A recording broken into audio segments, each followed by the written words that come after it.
始めました。よろしく、よろしく。皆さん、お前の元気です。私は J Takashi. My name is J Takashi. I'm here to bring you guys an anime review of CyberPunk Edgerunners. And guys, when we get into this, hold on, I'm turning down a little video. And I'm gonna be giving you guys my thoughts and really a little breakdown of the story and overall the concept of the series. Now, first of all, as you guys all well know, CyberPunk is actually a game. This series is actually based off of an actual audio game, basically, that came out, if I'm not mistaken, 2 or 3 years ago. And guys, I think at that time I believe I was in Tampa, Florida at that time. And the reason why I can remember that specifically is because one of my coworkers had talked about the game, and I never really played it, but it was on my my list to catch up of games that I wanted to play. So I do want to say that. Hello, cool gamer. And with that being said, let's get into the anime review. So, first of all, the series is produced by the Studio Trigger, which is one of the best anime studios of all time, and easily in my top 2, actually, probably number 1, actually, because I also love Ufotable, so I think Ufotable might be number 1, and then Trigger's like right number 2, right close to it because of its animation, production company, and also its creators and storyboard writers more often than not. And so we start a few episodes with the main character. Okay, and I go by English, David specifically. And David is this kind of like, I guess, somewhat of a reluctant child that likes to really rebel against certain things, but also he's more of a he reminded me of somewhat of a Yusuke-ish type character. The only difference with him is because he didn't really feel like he fit in anywhere. That's what this character brought to me. Like, I don't fit in anywhere. Like, even though I'm in a school even though I'm in one of the best schools, whatever, right now, I feel like I don't belong here. Literally, I don't. And the reason why he felt that way normally is because he was trying to he felt a blast to stick with it because of his mom. Until unfortunate circumstances, his mother passed. His mother get they get in the accident, and his mother dies in a hospital bed, like literally passes away. And then with that being done, this is where his life changes. And it does a total 360 where he decides that he doesn't want to attend the school more often than not anymore. He wants to live life on his merits, and also he earns, and also by joining this particular crew that he's got unfriendly acquainted with, he earns his stripes with these people, and then within that. There's a girl that critiques his interest, and within that, he learns. Trust me, he learns what it means to be on the other side of the road more often than not. Like to not live in a fashionable, beautiful place, but more often than not, just live in an area where like the down and gritty just live, where they have to take on jobs to survive, but also to get paid, and I won't say hush money, but it's more of like the jobs that you take on that require you to do underhanded tactics and things like that. Like I said, if you're delinquent, you'll do dirty jobs to do dirty jobs. But for David specifically, he felt like he fit in with this particular crew of people. And Maine, one of the an Edgerunner, like I said, a Cyberpunk Edgerunner in this case, literally is somewhat of a mentor or someone he actually looks up to. And the thing is, he like he guides him. He gives, which is in a weird way, he guides him and he tells them like the law of the land, of the nature of their business, their job, the things that they do, and also like everybody gets a cut, like his morals, what he kind of like he's rough and somewhat of a little bit of an asshole, but he does care about his about a fair take, everybody getting a fair shot, fair take slash equal pay of the job that they take on. And that was pretty good. I did like that, how he was attaching himself to something, and it did help him to a sense, like because he had nothing left. Mostly memories of his mom, and also I guess just bad memories of the school he was in more often than not, because he was being bullied by quote unquote elitists. I would say asshole points, but they're more of the elites. Like, you don't belong here because you're not one of us. And if you did get in here, you're kind of like not one of us. And I'm just like, yeah, okay. Yeah, it's kind of like that theme. The theme of, like I said, you're unworthy not to be here. And I'm like, but it showed that his grades were really, really good. Like, he could put in the work. It was just like, he just didn't feel like he belonged there at the end of the day on that. Now, let me get into, that's just a little bit of synopsis of what happened within the series. Not spoiling too much to you guys. I'm gonna dance around it a little bit, but also give you a few things. So the themes that are really touched in here. So let's get into the cyberpunk theme first, and then I'm gonna get into a few characters, and then after that I will I'll give you my conclusion, and then we're gonna end the video. Okay, so the themes that are touched in here, I did bring up earlier that the sense of wanting to belong to something, someone who is longing for a place to belong, or more often not, or trying to know where they fit in, really fits David to a T. Like, that's one of the concepts of, like, you're not here, you shouldn't be here with us, therefore you're not one of us. As I said earlier, for that little explanation of a synopsis, but mostly a little bit of what the character had gone through. And it's more often lines like he attaches himself to particular outlets that he needs around him for, I guess, actual love. He attaches to Lucy because he's attracted to Lucy, her mysterious nature more often than not, because she's more of an enigma, a mysterious enigma that's beautiful, gorgeous body, but also has a mind, unlike all the other shouldn't say street rat, but amongst the other Egderunners.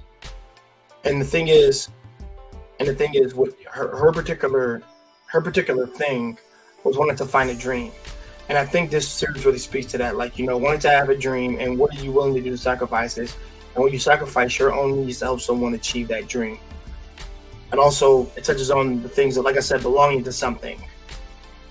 And also the consequences of what you can do when you can hurt your body. Like I said, it really touches up on consequence a lot. And also, like, risk, danger, and I would say a little touch of, like, skepticism. Like it's like a skeptical in some regards, and I'll address that in a second. But let me say this: those themes that are touched, they are explored very further and beyond. I do, like I said, that was done very well. Specifically, like I said, when it came to David, when it comes to Lucy's, and also when it came to, like, I would say more so the Egderunners being somewhat of a family. I saw them as, which is really hard to really buy that, because it's kind of like they're just a game people out for their own. But the thing is, they did look out for each other to an extent. Not like, we got you all day. I'm like, no. It's more along like, this is my gang, this is the crew, this is the family I roll with. Simple enough. And also, it's more the lines where, like, they do get on each other's cases whenever one of them fucks up, particularly. And so you really have to nail down in the head that this job comes with risk, but is a risk I got you, Wally. But is it a risk you're willing to take? Now, are you Now, are you going to forego everything to help someone, or are you just are you doing something for your own selfish needs? Now, to like I said, I have to dance around it because I don't want to spoil too much, really, more often than not. Like I said, it's a little bit of a spoiler, but I would love for you to watch it. Um, David's more often than not goes through a little bit of character development, like little in the beginning, and then a lot in the other portion half of the series, because like I said, he's taking on the role of Maine at one point, and Maine was a big influence on him, and also he feels like he owes it to himself to keep the whatever's left of the group, and it's his. I think he sees it as his duty to take care of it, and it's like a responsibility that he's done to, like, take upon himself that burden that Maine had, that he believes and knows that he can do the job, and also lead these people to not scrounging for scraps, taking on the dangerous jobs that he takes on, and also trying to be a good boyfriend to his girl. So trust me, he does go through a lot of exponential character development, and I would say all around, it was one of those things of like, I need to talk about this particularly. So the cyberpunk theme, more often than not, is like, futuristic technology, applying mechanics to your body, and also and like I said, and those mechanics having an effect on you long term. The more that you modify the thing that was going on is, the more you modify your body, the more machine you may become, and also the more that you lose yourself, the more you become a psycho. That theme was touched very well. Of like, can you remain yourself without having to turn into a actual machine? Hence, there's a lot of like I said, there's a lot of concepts and references that I got in that series. And Studio Trigger did a great job by showing them. Like I said, once again, Studio Trigger is able to display certain forms of symbolism, but also forms of themes and concepts, as opposed to just talking about it. And they do talk about it and give you exploration on them. But the thing is, it's like a factor of like why it happened. And I'm more curious to like, what's the duration? How long can someone last? That was something that was more often like a foreshadow in the very first episode of this particular popular character that went around and lost himself to the actual to his own Edgerunner mechanics in his body. And it was more of a stipulation of probably like, this is what you'll eventually turn into if you keep doing this, or to the point where meds don't work. Yeah, meds don't work, or even if it's worked up upon, it's like temporary. Sorry about that. Temporary.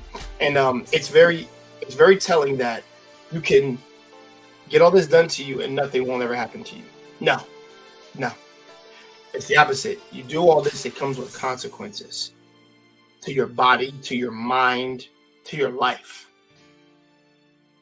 And that concept was hit very hard until you blew in the face. And I'm glad the way it was depicted. And I was like, okay. I said I'm glad, but at the same time, it really showed you how sad, how depressing, and just what a like you're waiting for it, for a certain character to fall from this, while all the others are like somewhat cool, and they're able to move around in the world more often than not. But the people who do the extreme, like I said, the extreme modifications to their bodies, more likely it stands for grounds that they will turn psycho. And like I said, that's one of that's the risk and reward. Well, I wouldn't say more reward. The reward is that you get the mechanics, but the risk is higher than the reward more often than not. And a particular character does go through this, specifically David, and prior to 3 other users. And I do want to talk about Lucy. So Lucy, like I said, I just want to talk about Lucy real quick without having to mention the other characters particularly. And then after that, I'm going to give you guys my conclusion, and then we're going to end it.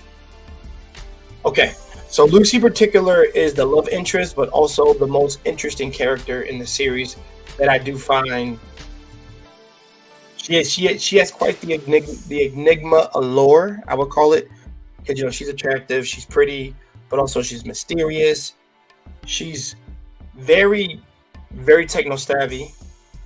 She has really great hacking ability. She can go through fire. I say go through.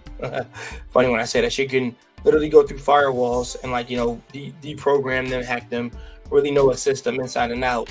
But also a revelation about her that gets revealed later on becomes apparent of why she's able to do some of the things she's able to do.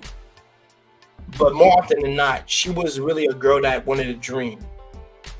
And I said she wanted a dream. She had a dream throughout her constant struggles, and she wanted to see it, through to the end. And David more so made a promise that he would take her to go see the moon. And I'll be honest, man, I'm a moon man, so I definitely would have helped Lucy, dead ass, okay on that. But she is not a heartless or soulless character. She cares, and there's at one point where she does doubt herself, and times when she doesn't doubt herself, where she's confident in the very abilities that she has attained, and she puts those to use for the people that she cares about. David being one of those people, and also the other Edgerunners. So she does a really good job with that. And how her character was written, I really did like it. I enjoyed her character a lot. And also, by the way, guys, this series is very 18 and plus, which I do enjoy. They gave us, quite a bit of a fun time with the virtual bed fun time, which is hilarious. Like I said, but more to the lines that this is like I said, this is futuristic. This is cyberpunk genre. And more cyberpunk genre delves into like tech, grittiness, but also like technology, specifically that is part of that time, without having to mention the old. And I pretty much enjoyed it. I thought the tech was fine. I kind of like to see a little bit of more, but I think it was good for what it was. Now, the characters are solid. Or I would say this: the characters are solid. Which really one is 1A and 1B, honestly. And I was more so proud. Like I said, I'm proud of how they did the character development for every one of them. And it's really particularly 3 characters I think that give the development. And those characters did very well. They were able to keep me intrigued, maybe enjoy each and every episode, but also really go through the pain of what it's like to get an implant in your body. Like, God. Shites. Like, there's a reason why I was 18 and plus when they showed that. I was like, dang. He's literally biting on a metal bar while it's getting done to his spine. I was like, yo. Wow. I'm like, all right, way to go, Studio Trigger, for actually going pretty deep in some of this stuff. I'm not saying seeing blood or pornography is anything different from Trigger, but Kill la Kill had a lot of blood, literally had a lot. And it's probably the series that actually has blood in it, but actually show you the pain of what the body has to go through to get a modification. But all in all, I thought the story was solid. It wasn't anything special, but I think it was really good for what it was trying to do, and I enjoyed it. I'm gonna give my conclusion, guys. I'm going to give Cyberpunk Edgerunners an 8.3. Story, like I said, story solid, characters really solid, plot solid, not anything great or spectacular, but good enough to be above decent. And I would definitely rewatch this series. Now, guys, I hope you enjoyed my little review here, and also be sure to leave a like. And if you be sure to leave a like, subscribe in the comments. Like I said, I'm not above criticism. Like I said, I can always learn from what is said below to actually improve myself further. So, don't be afraid to leave a comment for me. Like I said, I very much thoroughly enjoy those. Now, for Marcus and Wally, I will put a link in the chat so we can talk a little bit in the background. But other than that, guys, I'm going to end the review here. So I want you guys to be on the lookout for the Marcus stream come this Thursday. And my man Marcus, he's gonna be hosting the stream. And like I said, be on the lookout for it. He's gonna be the host. Him and Wally, if Wally decides to show up. I've got a storm to deal with on Thursday through entire Sunday. I'll be monitoring that stream from the back, but like I said, give Marcus the respect you've been giving me, guys. But all in all, you guys have a great night. Hope you enjoyed this review. And Lucy is hot. Lucy is wild. She is pretty, and she is a short-haired babe, girl with some brains that I would love to have a conversation with and mellow out to. Other than that, peace out.